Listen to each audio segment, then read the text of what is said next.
Olá, tudo bem?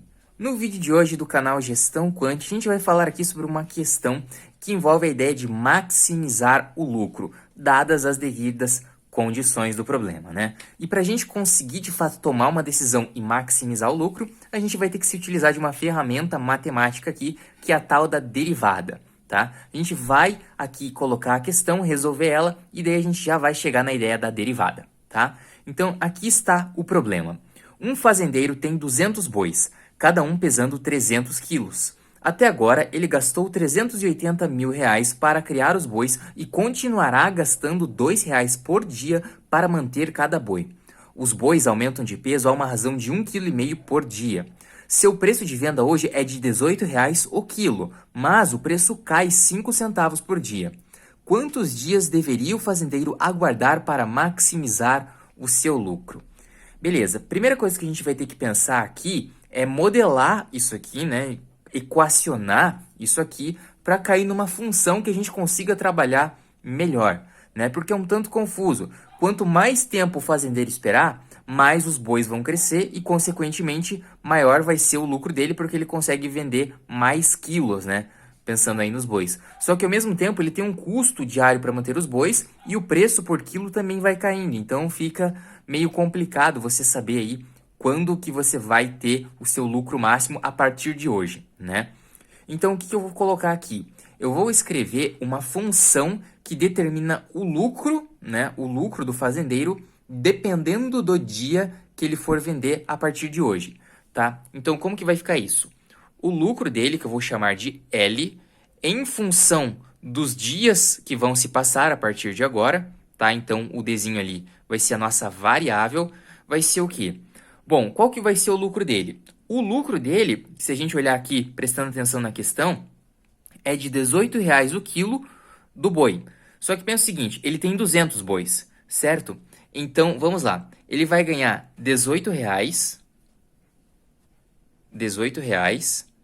pelo quilo do boi. Só que tem um detalhe, não é R$ 18, porque a cada dia que se passar a partir de hoje, vai desvalorizar aí 5 centavos. Então é 18 menos 0,05, né? Porque aqui a gente colocou em reais, então isso aqui é 0,05 reais ou 5 centavos vezes D dias, tá legal?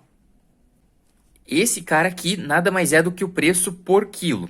Só que quantos quilos o fazendeiro vai ter aí pensando nos seus bois? Bom, ele vai ter aí 200 bois, certo? E cada boi vai ter quantos quilos? Vai ter 300 quilos mais o 1,5 kg. Cadê? O 1,5 kg, dependendo aí do número de dias que vão se passar. Então aqui é o peso do boi vezes o 200, que é o número de bois, né? Esse aqui é o lucro, né? O preço de venda por quilo, vezes o número de bois, vezes o peso de cada boi. E o peso de cada boi é o quê? O peso de cada boi vai ser 300, tá certo? Mais 1,5 vezes D, porque a cada dia D que se passa, né, o boi aumenta 1,5 kg. Só que tem mais alguns detalhes, né? Porque veja o seguinte, ele vai gastar o quê? Ele vai gastar R$ 2 por dia para manter cada boi. Então o lucro dele é isso aqui que ele vai ganhar e o que ele vai perder também a gente vai ter que considerar, né, para colocar não só a receita, mas também os custos para chegar no lucro dele, né, considerando tudo. Bom, e quais que vão ser as despesas? Ele tem uma despesa aqui de R$ 2 por dia para manter cada boi. Então é R$ 2 por dia para manter cada boi. Só que ele tem quantos bois? Ele tem 200 bois, certo? E isso é para cada dia. Ou seja, se ele mantém todos os bois por um dia, é um custo de 400. Se ele mantém todos os bois por 2 dias, é um custo de 800. E assim por diante. Tá legal? Então, temos que considerar isso também. E tem a outra coisa aqui que a gente também tem que considerar, que é o que ele já gastou, né? Ele já gastou 380 mil reais. Eu vou colocar aqui só para ver o lucro total que ele vai ter, tá? Mas depois a gente vai perceber que esse valor aqui não vai fazer diferença. Mas, para um primeiro momento, para uma primeira análise, vai fazer diferença sim, tá? Então eu vou colocar aqui menos, porque afinal de contas ele gastou isso daqui, né? Menos 380 mil. Beleza? Bom, o que a gente pode fazer a partir de agora? A gente pode dar uma desenvolvida, né? Melhorar um pouco equação aqui, né, essa função do lucro em função do número de dias a partir de hoje que o fazendeiro vai esperar para maximizar o seu lucro. Bom, aqui a gente tem uma série de parênteses, né, 2 parênteses e tem multiplicação envolvida, a gente pode fazer aqui uma propriedade distributiva, né? Então vamos escrever aqui embaixo. O lucro em função do número de dias D vai ser o quê? Bom, vamos fazer primeiro essa parte aqui, né? 18 vezes 200 dá quanto? 18 vezes 2 dá 36, certo? 36. E tem 2 zeros aqui, então é 3.600, tá legal? Menos 0,05D vezes 200. Bom, menos com mais dá menos. 0,05 vezes 200 é quanto? 0,05 é 1 sobre 20 e 200 sobre 20 é 10. Então é 10D, tá certo? E tudo isso aqui, tá? Tudo isso aqui tá multiplicando esse outro parênteses aqui, né? Por isso eu vou colocar dentro de parênteses, porque essa multiplicação aqui, né, o resultado dessa multiplicação tá multiplicando o que está no outro parênteses que a gente vai desenvolver numa próxima etapa. Então aqui, por enquanto, eu só vou copiar, certo? 300 mais 1,5D, tá certo? E aqui, menos 2 vezes 200 vezes D fica menos 400D. E aqui temos o menos 380 mil, que foi o prejuízo, né, o custo inicial do nosso fazendeiro. Beleza? Bom, continuando aqui na linha de baixo, porque a gente ainda precisa dar uma melhorada nessa função aqui, o que a gente vai ter? 3.600 vezes 300 dá quanto? 36 vezes 3 vai dar 108. 1, 2, 3, 4 zeros, então coloco aqui 1, 2, 3, 4 zeros, tá? Isso aqui dá 1.080.000. E daí na propriedade distributiva ainda, 3.600 vezes 1,5D, bom, isso aqui é 3.600 vezes 1,5, que dá 5.400, né? E é positivo, então, mais aqui, ó, 5.400 vezes D. Agora, esse menos 10 vai multiplicar o 300, né? Menos 10D vai multiplicar o 300. Menos com mais vai ficar menos, então vai ficar 10 vezes 300, que dá 3.000. Então, menos 3.000D, porque o D está multiplicando aqui, né? E por último, nessa propriedade distributiva, menos 10D vezes 1,5D fica quanto? Fica menos, né? Porque menos com mais dá menos. 10 vezes 1,5 fica 15, tá legal? E D vezes D fica D ao quadrado. Né? E aqui só repete, certo? Menos 400D menos, aqui no cantinho, 380.000. Beleza. Bom, a gente consegue juntar algumas coisas aqui, né? Porque a gente tem número, tá legal? Tem um negócio aqui que é só número. Isso aqui também é só um número. Tem isso aqui que tem o D. Isso aqui que tem o D também. Isso aqui tem o D. E tem esse cara aqui que tem o D ao quadrado. Olha só, a gente tem a variável D. Tem termo independente, tem termo com D, tem termo com D ao quadrado. Tá com cara de equação, de função, melhor dizendo, do segundo grau. E uma função do segundo grau, se você lembrar, ela é uma parábola, seja ela crescente, com concavidade para cima, ou decrescente. Mas vamos lá, vamos por partes. Vamos organizar primeiro para depois analisar. O lucro aqui em função do número de dias D vai ser o quê? Bom, aqui eu tenho o menos 15D quadrado, então vou deixar ele aqui mesmo, tá legal?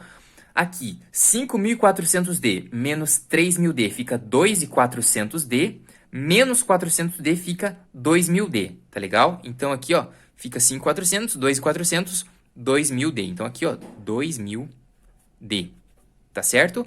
E aqui temos também os números, né, que não tem D. 1.080.000 menos 380.000 vai ficar quanto? Vai ficar 700.000 positivo, beleza? E aqui está. Agora a gente tem essa função aqui e com ela a gente consegue usar a derivada para encontrar um ponto de máximo, de maximizar o lucro. Por quê? Porque veja só, o termo de maior grau é esse D ao quadrado aqui, né? E o número que está multiplicando ele é negativo. Se o número que está multiplicando o termo de maior grau é negativo, quer dizer que essa parábola tem concavidade para baixo. Se ela tem concavidade para baixo, ela tem um ponto de máximo. E nesse ponto de máximo, a derivada vale zero. O coeficiente angular da reta tangente, nesse ponto, né, nesse ponto de máximo dessa parábola aqui, vale zero. E vai ser justamente o valor que a gente está procurando aqui, que é o número de dias que faz com que a gente maximize o lucro do fazendeiro. Então agora eu vou fazer o quê? Vou fazer a derivada dessa função. Olha lá. Então, L' de D fazendo a derivada dessa função, como que fica? Derivada de menos 15 com esse d ao quadrado aqui, o 2 vai passar multiplicando, vai ficar menos 30, o quê? Menos 30d, né? Porque aqui a gente diminui o expoente. 2000d, a derivada disso em relação à variável d, que é a única variável nesse caso, vai ficar o próprio 2000, tá certo? E aqui, derivada de uma constante, porque esse 700 mil vai ser 700 mil independentemente do valor de d, é zero. Por isso que eu falei aqui que o lucro, o prejuízo inicial dele de 380 mil era irrelevante para o problema, porque quando a gente fosse derivar, né, são gastos que ele já teve, se você parar para pensar. Né? Então, se a gente contar a partir de agora, o 380 mil é um gasto que o fazendeiro já teve e, portanto, não vai impactar. Né? Tanto é que até sumiu aqui o valor aqui na derivada. Tá legal? E o que acontece? A gente derivou uma função. Essa função aqui, ó, só para explicar, é uma função com parábola para baixo, com concavidade para baixo, porque o número que multiplica o d ao quadrado é negativo. Então, tem um ponto de máximo. E nesse ponto de máximo, a derivada é zero, né? O coeficiente angular da reta tangente é zero. Quer dizer que esse cara aqui, que é a nossa função já derivada, tem que ser igual ao quê? Tem que ser igual a zero. Opa, e a gente tem o d aqui, né? Então, a gente vai ter um número de dias que vai fazer com que essa derivada aqui seja igual a zero. Então, o que a gente vai fazer agora? O que a gente vai fazer agora é o seguinte, vai só isolar o d. Então, vamos lá. O menos 30d eu vou passar para o outro lado, vai ficar 2000 igual a 30d. E só para a gente colocar aqui as coisas em ordem, o nosso valor d vai ser o 2000 dividido por 30, né? 2000 dividido aqui por 30. Um zero corta com zero, fica 200 sobre 3. Isso aqui dá o quê? Isso aqui dá 66,666 e assim continua, tá? Então, como a gente está falando de um número inteiro de dias, a gente pode arredondar isso aqui sem nenhum problema para 66, ou o que eu vou fazer aqui, que é mais próximo, 67 dias, tá legal? Então, considerando essas circunstâncias que a gente viu no enunciado do problema, para que o fazendeiro maximize o lucro dele, é necessário que ele aguarde ainda 66 ou 67 dias, tá? Então, utilizando ferramentas matemáticas, que no caso aqui foi uma derivada até que simples, e entendendo um problema, equacionando um problema matematicamente, a gente consegue achar a melhor solução possível. Beleza? Por esse vídeo é só isso, espero muito que você tenha gostado, um grande abraço e até a próxima!